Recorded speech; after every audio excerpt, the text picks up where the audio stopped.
What's up, guys? I'm Sasha. Adrian. Terry. Welcome to Lancaster Avenue. This is our new 6,000 square foot mixed use project. We're gonna show you everything it takes to take a somewhat dilapidated shell, turn it into a mixed use commercial building, walking through insurance, walking through costs, purchasing, scouting the property, and then we're gonna get into the fun stuff, sustainable development. We're gonna turn these into modern, high efficiency apartments. Down low is gonna be commercial space. We're gonna answer any questions you guys have, and we're gonna share everything with you. Check it out.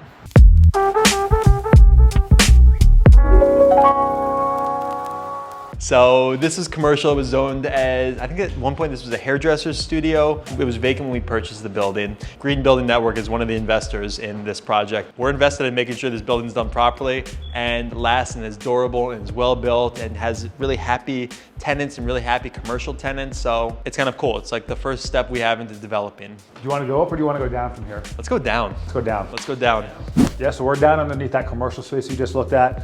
You can see pretty easily we have some issues that we're going to be dealing with, including things like these big oil drums that need to be not only removed but remediated. So we're looking at subcontractors, specialists that come in to work on that kind of stuff. You can even see there's areas like this over here that used to be coal storage. So this place has been around since the 1940s and there's all kinds of heating methods that they've used. So yeah, we're gonna get into all that kind of stuff. One of my favorite parts is honestly, these joists are just, they're not the thickest I've seen, but they're gorgeous. They're just like in such good shape. Lots of times when you find yourself in old basements, you'll see similar joists, but they'll be like painted and all the paint is chipping off and it's just like, who knows what kind of paint was used. A lot of times it's probably lead paint, and you know, what you don't want to see in lead paint is chipping off, because that's when it's getting into the air and it's not good. You want to know my favorite part about this basement? Check it out. It's this old knob and tube wire. All the mechanicals are getting replaced in this building. New hydronic system is going. We're doing high efficiency heat pump mini splits for all the residential. Don't know what the commercial space is going to use. New wiring, new plumbing systems, but this is beautiful, how clean this was run.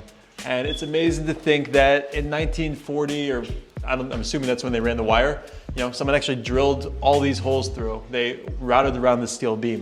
It's really fun that we're spoiled that we get to see inside of these buildings every day like this, but this really caught my eye. Check out this panel too, how beautifully put together this panel is. And then someone came in and put this hack job in there. Hey Adrian, wasn't that you? I also just found a little Easter egg. I don't know who put it here, but man, it's a relic from another time. Look at that. That's my first Ryobi battery. Who knows how long it's been charging? It's full. It's full. While we're standing in this corner, Sasha, what's going on down here? Why is there water running through this pump? This is a mystery that we're going to talk about in one of the future videos about how we value the building, how we assess risks and everything, but I have no idea why this water is still running like this. This is a really well-maintained basement. The moisture has been remediated as best as it can. There's a car wash next door. Our initial thought was that water was coming from the car wash. There's no chemicals, there's no soaps, there's no dyes in there. So there's either a spring underground that we're catching and discharging out through our sump pump, or there is a broken water line before someone's water meter, which is why their bill is not absolutely nuts. So we're gonna dig into that too, but it's something you run into.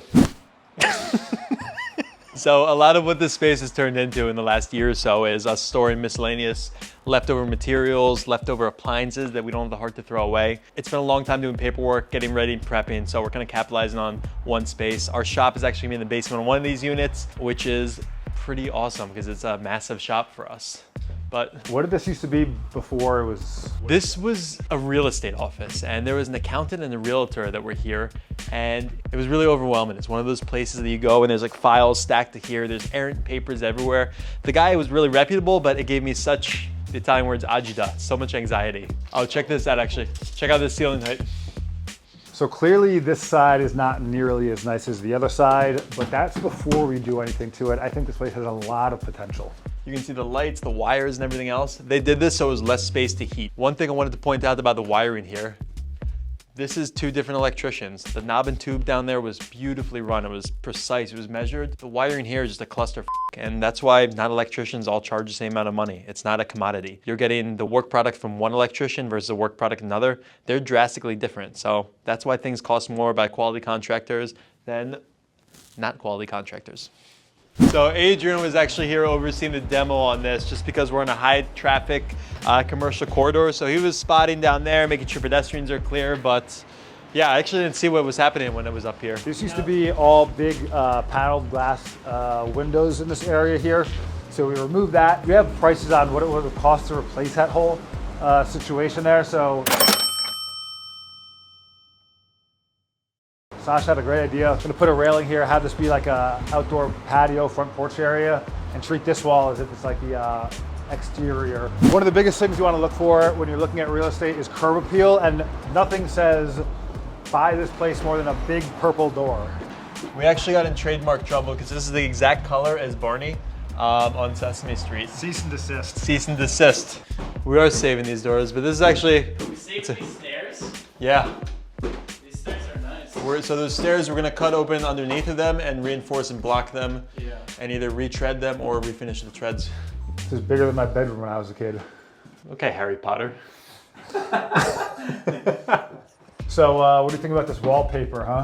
Oh look, they even got the outlets. That's attention to detail. Active leak. So one of the ways to make money in real estate is adding value. So looking for places that are in disrepair, that have off-put repairs for a while. That's a good way to obtain something, add value to it, and then you have something that's worth a little bit more on the other side. So this place has tons of opportunity for that kind of stuff. Whoa. Yeah. Don't careful. Yeah, don't. That's a leak. Don't do it. Don't do it. It's been trapping water and for God knows how long. We're planning to redo the roof. So all these issues are gonna get addressed. Till now it's, a couple more months of what's been, 20 or 30 years. Both residential units are hydronic, so they have steam boiler in the basement that's run off of oil tanks. Taking out the oil tanks, boilers are going, and we're gonna do heat pump mini splits in here. All this stuff will go to a scrap yard. Some of these we can actually sell because they're very particular size and specs, and they don't really make them anymore. So it's a balancing act between if you want to save it and keep it and sell it, or get rid of it and have the space. Oh, this place has the old red lights also. We just pulled those out of another project. Why did we stop doing those? What? Why did we stop using the heat lamp? Because we're not lizards. So this type of skylight was actually called the Philly skylight. It's a very particular triangle roof-shaped skylight, and I think they make replacement ones for these. We have to decide if we want to keep it and suffer the energy penalty or fill it in and lose the light. Trade-offs. So we can technically get like 10-foot ceilings up here, which costs more to heat, but we can insulate the roof a little bit better. I like how the kitchen has, in this room, one little light bulb, and then the room right next to it has 4 8-foot fluorescent lamps. This is the landlord special, 1/4 inch drywall. No, Tara, this is like high end. This is 3/8. It's like being inside of a drum. Oh my God, that's cool. Look at that light. Oh yeah, that lamp's really cool. I'm getting prison shower vibes in here. I can see the halo. I think the floors we can refinish. We're actually getting ready to drop a video on the channel about refinishing floors at another project. I'm just worried about what happens if we have to move one of these walls. Like if this has to come out. Our electrical panel is gonna be in this closet, and they have to be like a 24-inch closet to be serviceable. This was a really common thing for people to do in older buildings when they couldn't afford air conditioners, or they, mini splits weren't as common. They would just cut a masonry hole and wire a plug with a switch, and now we have to repair all the masonry on the outside of the building and match it. It's amazing how much nicer and brighter a room can look when you don't have brown carpets on the floors. Old original wood door. New pressed style new door. These closets are really small to have people inside of, but you never know what you're gonna find inside of these old buildings. So they actually call these closets church clothes closets. and they were designed in an era when we didn't have as much stuff. So a dresser, a suit there, dresser, a suit there, dresser, a suit there. Something tells me this was narrowed down because there is absolutely no way anyone could reach that, but we just didn't have as much stuff. We didn't have as much fast fashion. We don't have 1,000,001 t-shirts. So these closets were often sufficient for what people had when the house building was built. We're thinking about possibly moving this whole wall out to accommodate, or maybe changing this to one wall, building a closet somewhere else. Or... Well, I don't know if you've ever seen an HGTV show, but we have about 45 minutes to do this, so that should work out perfectly. And our budget is almost nothing, right? So. Hi, I'm a caterpillar farmer. Hi, I'm a future psychic astronaut. Our budget's $1.3 million. Let's flip this house. I'm sorry for all the caterpillar farmers too. I don't mean to offend. And also HGTV, if you want us for a series, we're here for it. Our budget's more than $10,000 though. This building's got a lot going on. I don't know how long this video is gonna end up being, but there's a ton of details and we can't wait to share everything that we do. Terry, what are you looking forward to the most? What video? I had a question first. You know, pretend I'm the client. When can we expect this project finished? Probably, that's a really easy question to answer actually. Yeah. I'll tell you next week though.